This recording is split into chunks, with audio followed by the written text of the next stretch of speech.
Na aanleiding van 'n vraag wil ek net iets weer herhaal.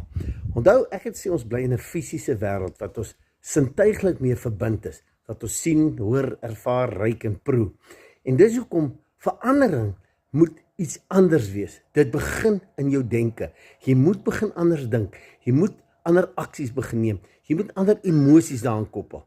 Dis hoekom Einstein het gesê, malligheid, insanity, is to do the same thing over and over, but you want a different result. Met ander woorde, jy kan nie dieselfde dink, jy kan nie dieselfde optree, jy kan nie dieselfde goed doen, maar jy verwag verandering nie. So daar moet gedissiplineerde aksie en planne wees van verandering, om verandering in jou lewe te bring.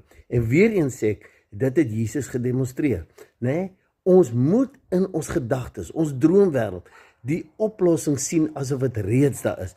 Ons moet anders dink, voel, en ons moet optree asof dit klaar so is, voordat dit in die fisiese kan manifesteer.